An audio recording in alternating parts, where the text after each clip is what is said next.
Well, conversations around the ongoing occupation in Ottawa are happening everywhere, including in our homes where little ears are listening. And that may prompt some big questions about what is happening and why.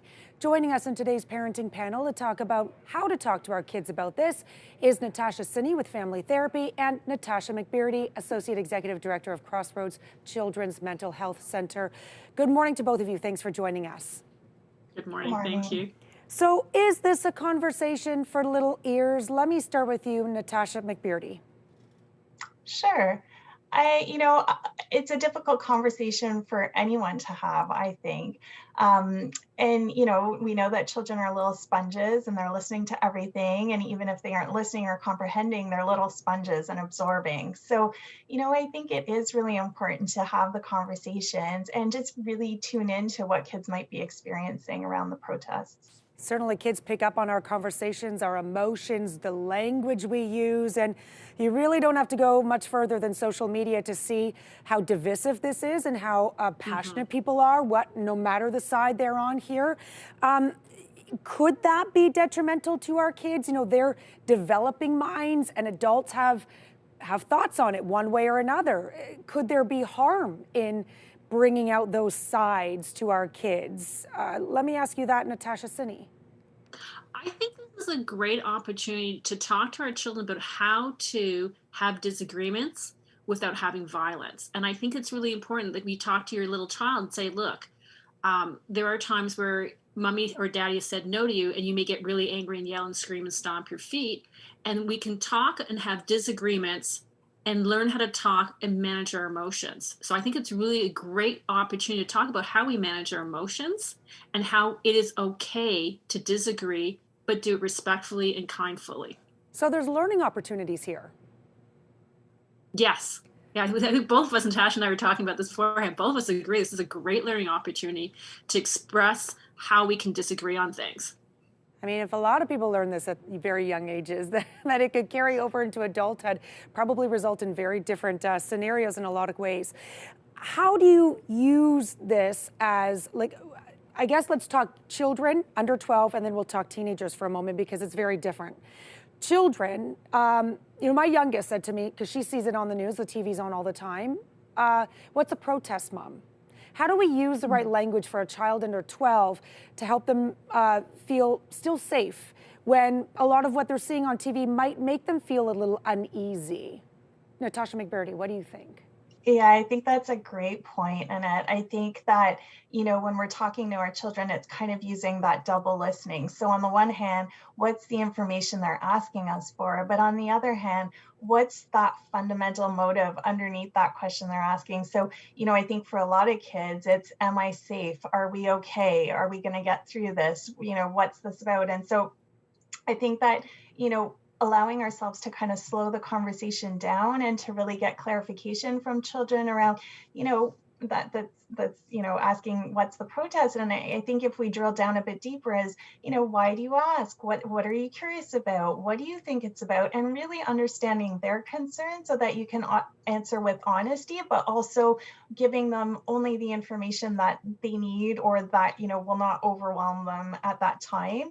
And then keeping in mind that kids process over time. So you might have that conversation once and give them a little bit of information and see them either play it out or talk it out or bring it up at different times in the day. And that's all part of them sort of integrating that information, again, with that reassurance and validation that we're okay, we're safe, we have the right measures in place to deal with this, and you're going to be okay. Natasha Cini, I see you nodding your head in agreement. You think so too?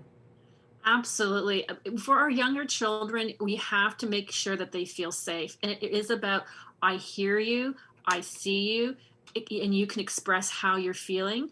And also to reassure our children that, we have the privilege of living in Canada. It is a safe country. We don't have to be fearful. Before we showed up, we were both talking about how some of our clients are expressing the anxiety and stress that they're experiencing about this. And both of us said, if you came from a war-torn zone, this would be very frightening. And it's something that I've experienced with my clients, that they find having to walk through that to get to their place of employment has been very unsettling for them. And I think that's important for us to realize that while we have the privilege here in Canada, that I think we know that we live in a country that, you know, they're not going to bring water cans out at us. They're not going to bring well, they did bring helicopters out to survey the event. They're not going to turn against us, and we don't have to fear that. But for people who don't come from Canada, who have come from war-torn zones, this has been very frightening experience for them. Yeah, and let's not forget, I mean, we're talking primarily in the downtown areas and the baseball diamond areas, but, you know, there are a lot of people who live with children in these areas, so they are walking out their door to the smell of diesel, not the horns anymore, but the horns before, loud crowds maybe being judged or harassed based on if they were wearing a mask. There's a lot they're witnessing that kids generally would not see at a young age or know how to react to. And then they're feeding off probably how their parents are handling it, right? Yeah.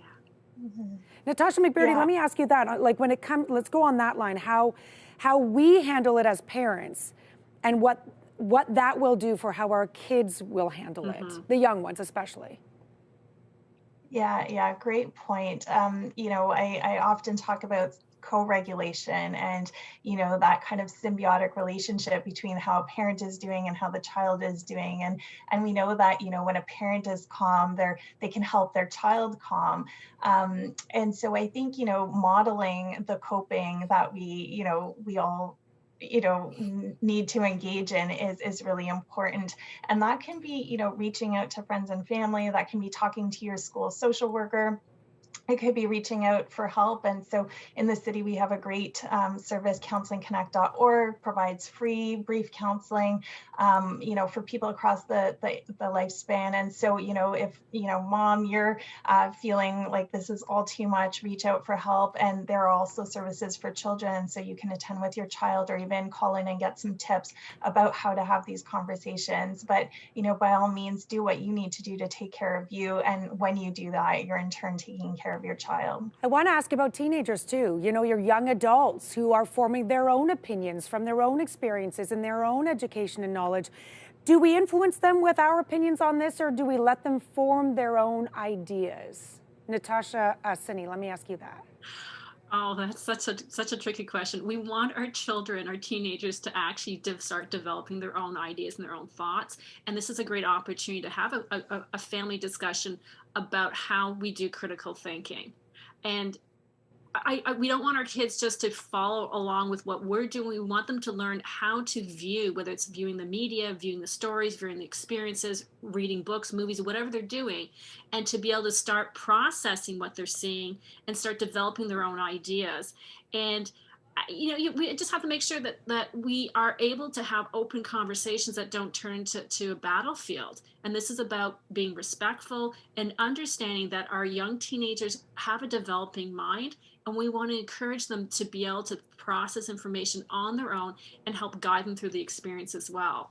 I really, really like that. I think that's an important part here, because that will set them up for years to come, become critical thinkers and form their own opinions. I want to thank both of you on a very important conversation, one that I'm sure is happening in a lot of households in our city right now, perhaps even our country. Natasha McBrearty is the Associate Executive Director of Crossroads Children's Mental Health Center here in Ottawa, and Natasha Cini is a therapist with family therapy. Thank you to both of you for your time today. Thanks so much.